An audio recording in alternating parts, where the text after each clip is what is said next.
I may have made a bad financial decision. Let's talk about it. Pizza time. Welcome to Pizza Parker's Garage, and this is my 2013 Audi A4 Quattro.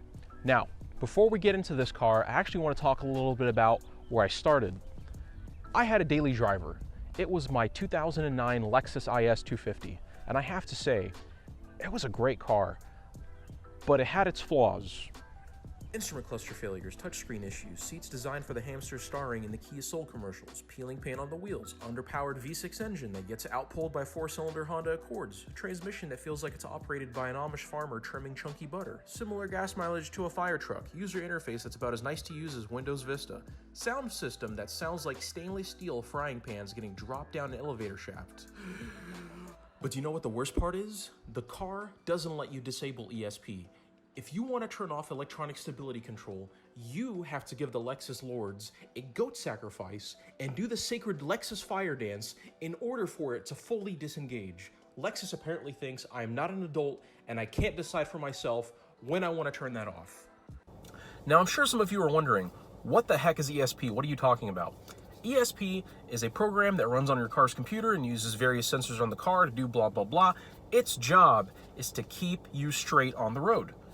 Now, why would you ever want to turn that off? Well, you have to turn it off if you want to do one of these.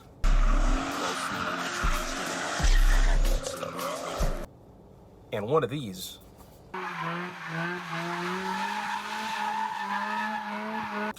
And hopefully not one of these.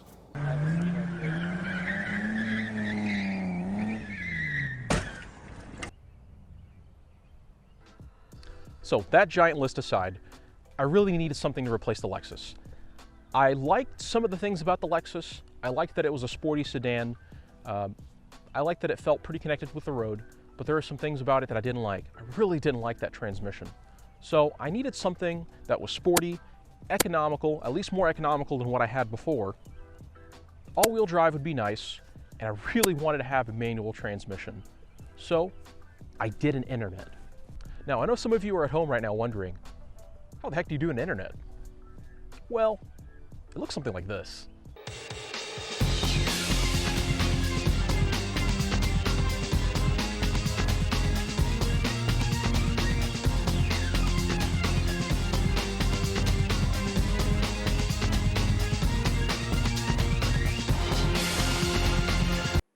Obviously, it didn't go down like that. What really happened was this. Auction starting. Congratulations, you won. What? Regardless of how it happened, I ended up with this magnificent machine. This is a 2013 Audi A4 Quattro. 2-liter turbocharged engine, 6-speed manual transmission, and I gotta say, it's got this gorgeous, very unique, somewhat rare mocha and black interior. And I'll show you guys some shots of that in a minute. Before we get in there though, I have to say, I only paid $5,000 for this car shipped. So that included shipping all the way from Maine to my doorstep, $5,000. I mean, just look at it. It's perfect.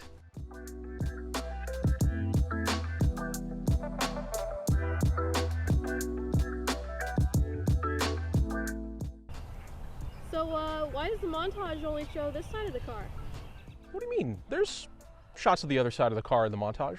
No, there aren't. Yeah, there are. Take a look.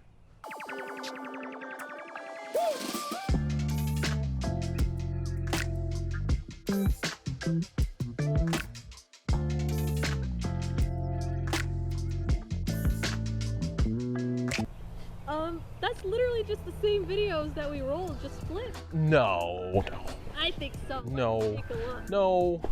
No, it's fine. I mean, I just showed you the clip. No. Let's take a look. No, man, it's fine. There's nothing wrong. There's nothing wrong. Oh, okay. All right, fine. Okay, fine. This side is damaged. It's really damaged.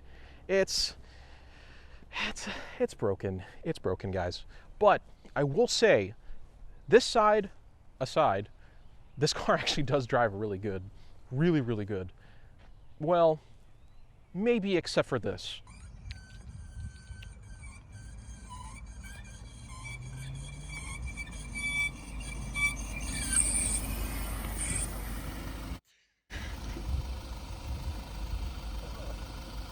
well, this, that, that. Okay, fine. There's a lot of things wrong with it. Okay, so maybe I didn't get the best deal ever at $5,000. I probably overpaid a little bit.